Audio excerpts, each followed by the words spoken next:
Assalamualaikum warahmatullahi wabarakatuh. Halo anak-anak hebat, bagaimana kabarnya hari ini? Semoga baik-baik saja dan tetap semangat ya. Oke, hari ini kita akan belajar mengenai tema 6, subtema 3, pembelajaran 5 dan 6 yang materinya tentang bahan konduktor dan isolator, gambar cerita, dan masalah sosial di sekitar kita bersama Pak Agung Hartopo. Baiklah, kita awali dengan materi yang pertama, bahan konduktor dan isolator di sekitar kita. Kita pahami dulu arti dari konduktor dan isolator. Konduktor adalah benda-benda atau bahan yang bisa menghantarkan panas atau mudah menghantarkan panas.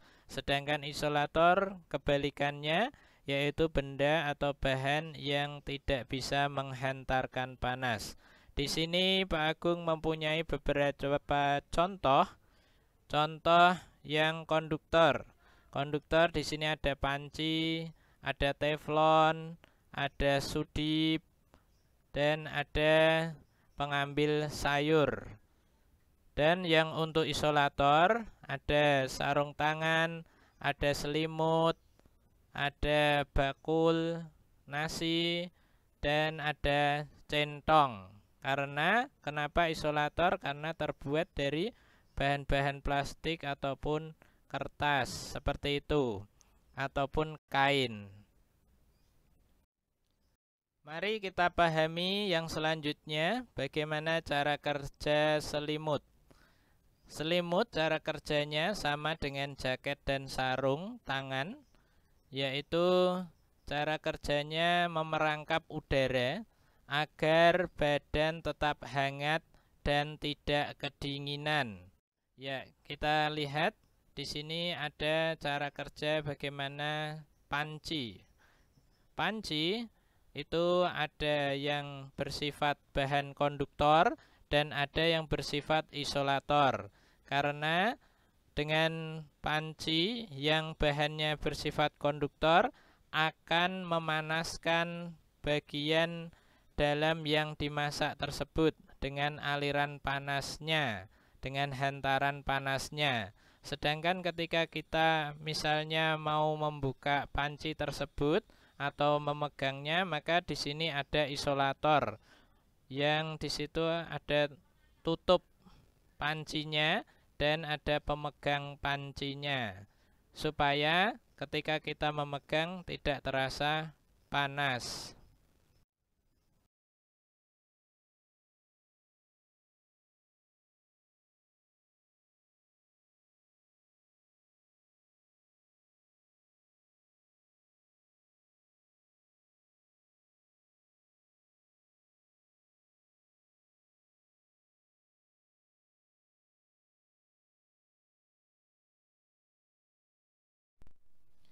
Baiklah, bahan konduktor yang lainnya adalah oven atau pemanggang. Alat ini juga menggunakan prinsip perpindahan panas secara konduksi atau rambatan. Dengan menggunakan bahan konduktor seperti aluminium diharapkan panas dari sumber panas seperti kompor tidak keluar, sehingga panas tersebut bisa mematangkan kue atau masakan yang dipanggang. Pemanggang biasanya berbentuk kotak dan tertutup sehingga panasnya bisa mematangkan makanan secara merata. Selanjutnya ada contoh yang lainnya, yaitu pada mesin mobil dan motor juga terbuat dari bahan yang dapat menghantarkan panas atau konduktor. Mesin memerlukan panas untuk memperoleh kinerja mesin yang ideal. Nah, mesin juga memerlukan energi listrik, sehingga perlu bahan konduktor sebagai penghantar listrik. Oke, anak-anakku sekalian, dahulu ketika listrik belum banyak digunakan, masyarakat menggunakan bara arang sebagai sumber panasnya. Arang hitam dibakar terlebih dahulu, setelah menjadi bara baru kemudian dimasukkan dalam setrika. Ini merupakan bahan konduktor, sedangkan pemegangnya merupakan bahan isolator. Nah, kita bandingkan dengan setrika zaman sekarang. Di sini ada sumber panas yang berasal dari aliran listrik yang memanaskan kumparan di bagian bawah setrika.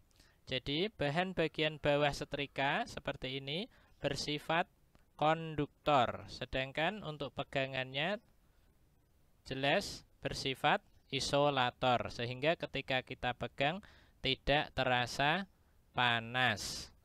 Begitu kira-kiranya untuk bahan-bahan atau benda konduktor dan isolator. Paham ya? Oke, kita lanjut ke penjelasan tentang gambar cerita.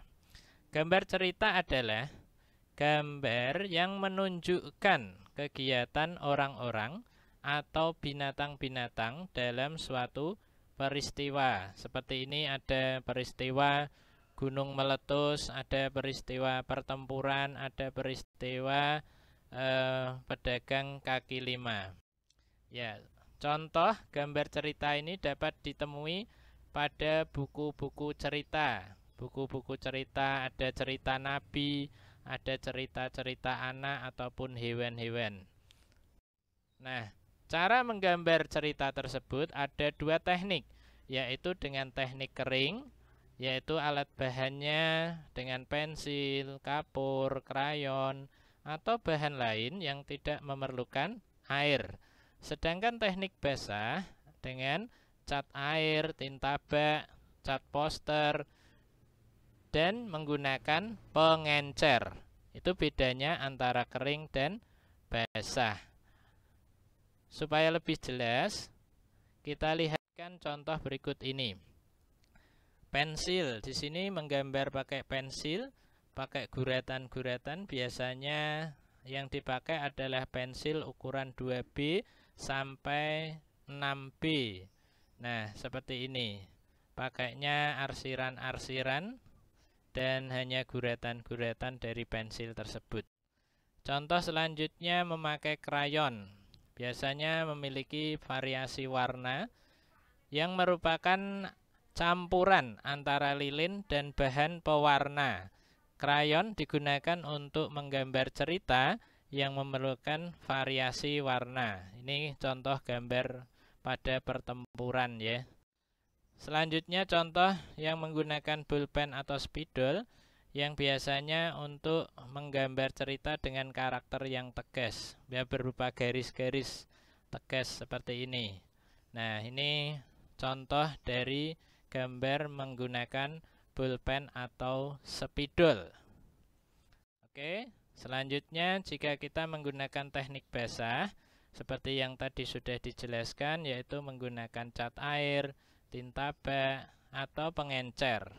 Nah, di sini ada contoh yang menggunakan cat air ya, cat air ya, menggambar sebuah pohon. Seperti itu cara menggambar dengan teknik kering dan teknik basah. Selanjutnya mari anak-anakku kita belajar di pembelajaran 6, yaitu tentang masalah sosial di sekitar kita. Nah, kita tahu bahwa dengan semakin majunya media informasi, baik cetak maupun elektronik, dengan mudah masyarakat mengetahui peristiwa yang terjadi di tempat-tempat lain. Nah, beberapa masalah sosial seperti pencemaran lingkungan, ini ada sungai yang kotor, dan rusaknya atau buruknya fasilitas umum seperti ini, dan mungkin perilaku yang tidak disiplin merupakan masalah sosial yang sering terjadi. Lebih jelasnya kalian perhatikan, mungkin pemandangan seperti ini banyak kalian lihat.